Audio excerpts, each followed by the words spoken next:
அனைவருக்கும் வணக்கம். சற்று முன்பு தமிழக அரசு இன்று வெளியிட்டுள்ள 18 முக்கியமான அறிவிப்புகள் என்னென்ன என்பதை பற்றி விரிவாக நம்ம வீடியோல பார்க்க போறோம்.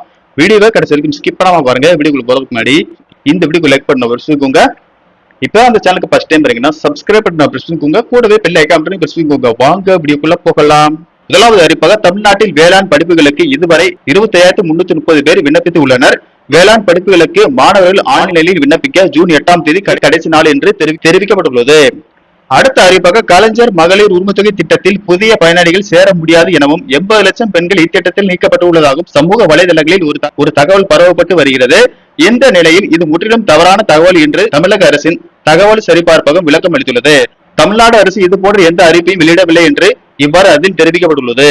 அடுத்த அறிவிப்பாக காலை உணவு திட்டத்தின் ஒப்பந்தம் முடிவடைந்த நிலையில் மேலும் 3 மாத ஒப்பந்தத்தை நீட்டித்து தமிழ்நாடு அரசு உத்தரவிட்டுள்ளது. தேர்தல் நடத்தை விதிகள் அமலில் இருந்த போது பல ஒப்பந்ததாரர்களின் ஒப்பந்தங்கள் முடிவடைந்தது. அடுத்த 3 மாதங்களுக்குள் புதிய டெண்டர்கள் கோரப்பட்டு புதிய ஒப்பந்ததாரர்கள் தேர்வு செய்யப்படும் என தமிழ்நாடு அரசு தெரிவித்துள்ளது. அடுத்த அறிவிப்பாக தமிழகத்தில் இன்று முதல் அடுத்த 3 நாட்களுக்கு மிக கனமழைக்கான ஆரஞ்சு அலர்ட் எச்சரிக்கை விடுக்கப்பட்டுள்ளது. அதன்படி ஜூன் 5ஆம் தேதி பல்வேறு மாவட்டங்களுக்கு கனமழை எச்சரிக்கை விடுக்கப்பட்டுள்ளது.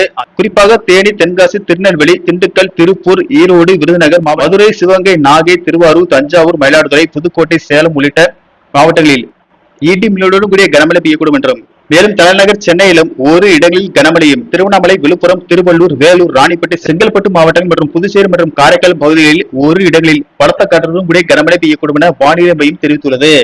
அடுத்த அறிவிப்பாக சட்டவிரோத கனிமங்களை கடத்தப்படுவதை தடுக்க நடவடிக்கை எடுக்க வேண்டும் என அதிகாரிகளுக்கு முதல்வர் அறிவுறுத்தியுள்ளார். முதலமைச்சர் தலைமையில் இயற்கை வளங்கள் துறையின் ஆய்வுக் கூட்டம் நடைபெற்றது. கனிம வருவாயை பெருக்குவதற்கான வழிமுறைகள் குறித்தும் ஆலோசனை செய்யப்பட்டது. அடுத்த அறிவிப்பாக டாஸ்மாகில் விரைவில் அதிரடி மாற்றங்கள் செய்யப்பட உள்ளதாக தகவல் வெளியாகியுள்ளது. அதன்படி டாஸ்மாகின் முக்கிய அதிகாரிகளை விரைவில் பணியிட மாற்றம் செய்ய அரசு முடிவு செய்துள்ளதாகும்.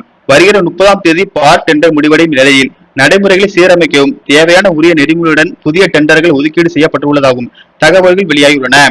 மேலும் டாஸ்மாகில் பாட்டிலை திருப்பி தரும் திட்டத்தை பொதுமக்களுக்கு இடையூறு இல்லாமல் மாற்றவும் திட்டமிடப்பட்டுள்ளது. அடுத்த அறிவிப்பாக பயணிகள் கூட்ட நெரிசலை தவிர்க்க திருச்சி, பெங்களூர் இடையே இயக்கப்படும் சிறப்பு ரயிலின் சேவையை நீட்டிப்பதாக தெற்கு ரயில்வே அறிவித்துள்ளது. ஓகே ஃப்ரெண்ட்ஸ், இந்த தகவல் உங்களுக்கு பிடிச்சிருந்தா லைக் பண்ணுங்க, ஷேர் பண்ணுங்க, மறக்காம சப்ஸ்கிரைப் பண்ணுங்க. நன்றி வணக்கம்.